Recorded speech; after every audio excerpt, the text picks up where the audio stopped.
Once upon a time, an old woman from a village was going to the city for some need.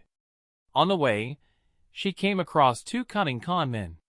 The conmen realized that the old woman was a wealthy client.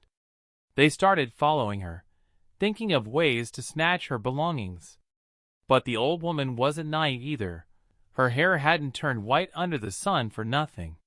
She remained alert and kept walking on her way, taking quick steps. The two conmen quickly caught up to her and greeted her politely, asking, "Granny, where are you going?" The old woman replied, "Bless you, son.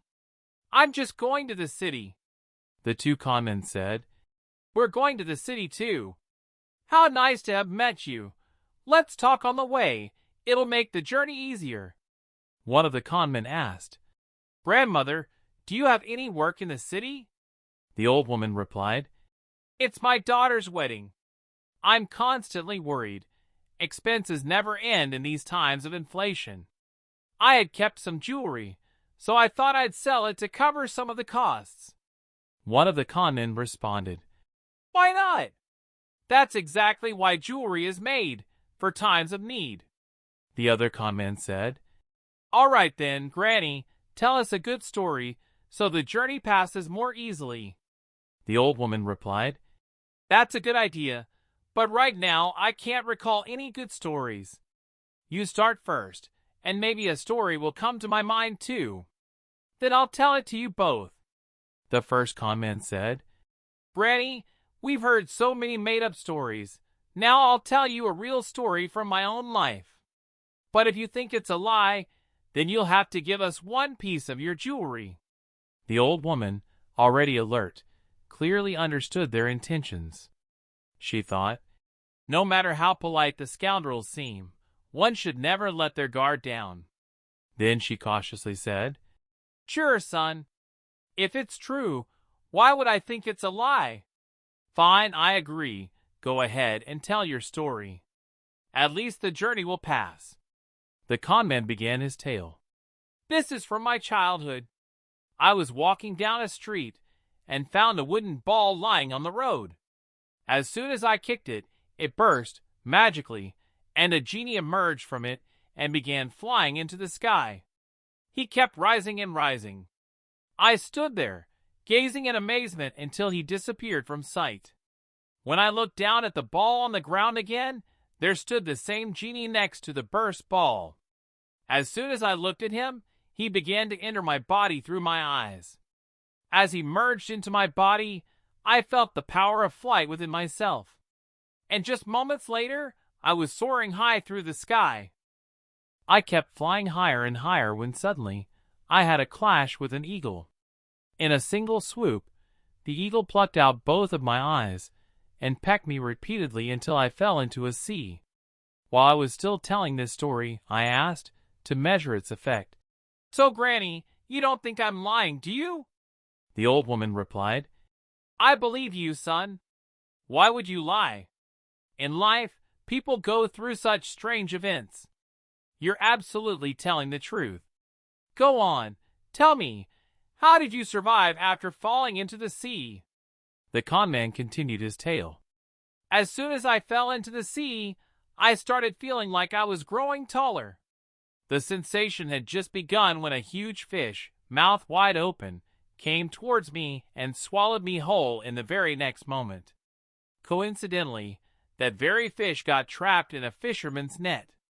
The fisherman was thrilled to catch such a massive fish.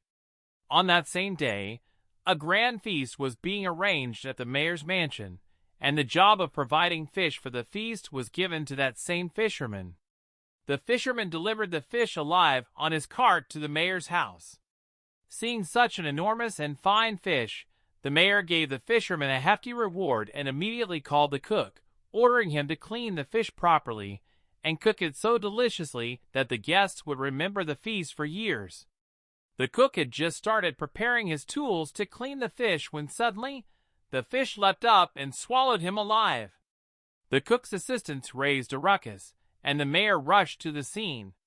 The mayor quickly summoned a surgeon and explained the situation, instructing him to carefully cut open the fish's belly so the cook could come out safe and sound. When the fish's belly was sliced open, I too came out along with the cook, completely unharmed. The amazing part was that my eyes were perfectly restored. I was now able to see the hustle and bustle of the feast with my own eyes. Seeing me along with the cook, everyone was astonished. How did the cook become two after going into the fish? After hearing my story, the mayor was so impressed that he became very kind to me. He gave me fine clothes to wear and invited me to be a guest at the feast. From that day on, the mayor not only came to know me well, but also began to respect me deeply.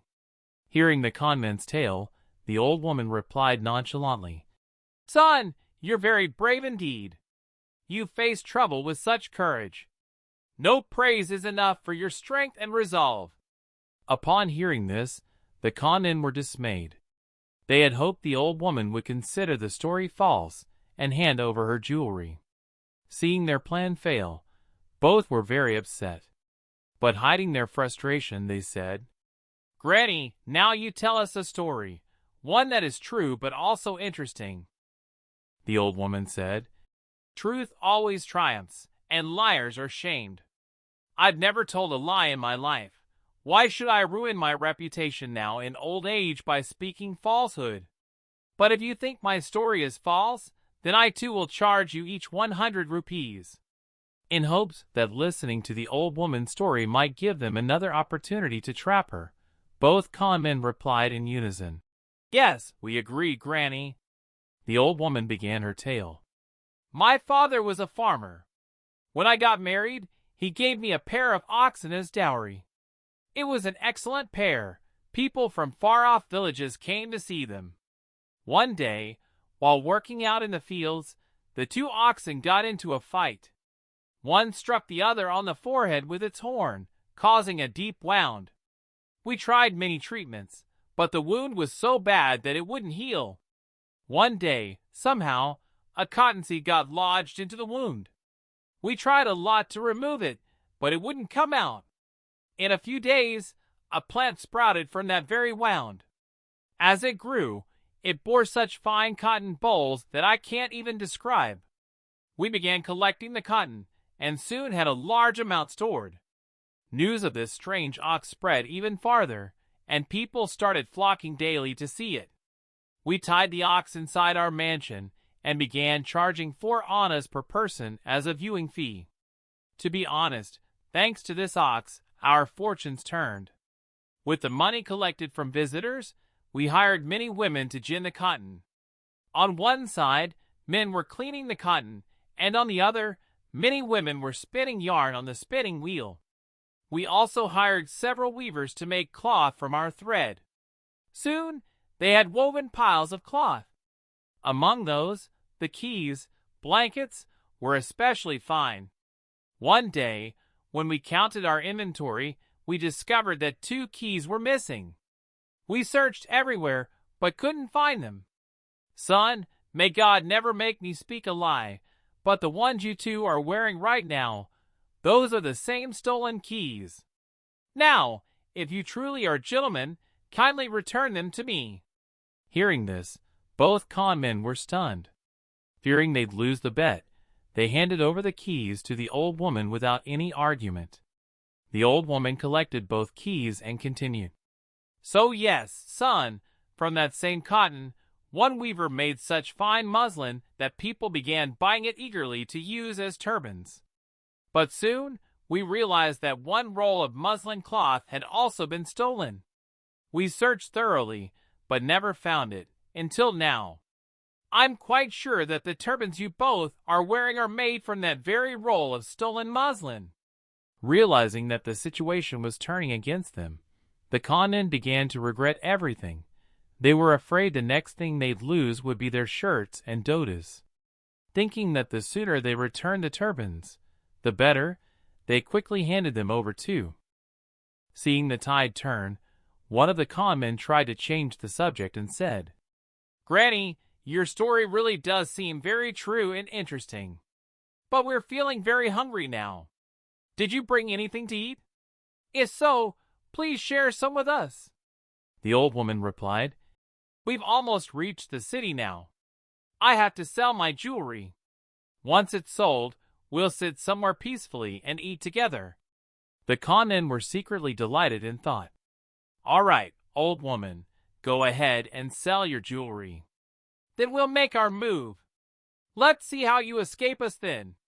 Soon the three of them arrived in the city. As they approached the jeweler's shop, the old woman removed her jewelry in front of the conmen and said, Son, here is the jeweler's shop. You both wait right here. I'll go in, sell the jewelry, and come back shortly. The conmen sat outside the jeweler's shop while the old woman went inside. The jeweler asked, What do you need, mother? The old woman said, I want to sell my 2 servants, the one sitting right outside. If you need them, you can buy them. The jeweler asked, But how much do you want for both of them? The old woman replied, Just 100 rupees. The jeweler said, 100 is too much. Reduce it a little, and we can make a deal. Seeing that the deal was about to be settled for 100 rupees, the old woman pretended to think and said, Wait a moment. I should ask them whether they want to be sold separately or together. Then she called out loudly, Sons, tell me, should I sell you one by one or both at the same place? The conmen, assuming she was asking about the jewelry, replied from where they sat, Granny, sell both of them together right here. No need to sell them separately. Hearing this, the jeweler was satisfied that the deal was being made with the servant's own consent. He happily handed over 100 rupees to the old woman. After receiving payment for both conmen, the old woman began to leave the shop. The conmen called out again, Granny, we're still hungry. Now we'll also have some sweets. Please get us something nice. The old woman replied, Don't worry, sons. You'll get food and sweets too. Just stay here.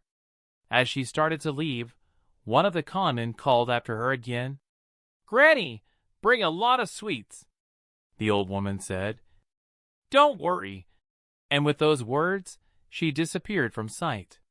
The conmen sat there, chatting, eagerly waiting for their sweets. When the jeweler saw them sitting and talking like that, he called them inside and began scolding them. At first, the conmen stood there silently, tolerating the scolding. But when they finally understood what had happened, they were beside themselves with regret. It was the first time in their lives that the 2 conmen realized. Sometimes, even a lion needs someone fiercer than himself.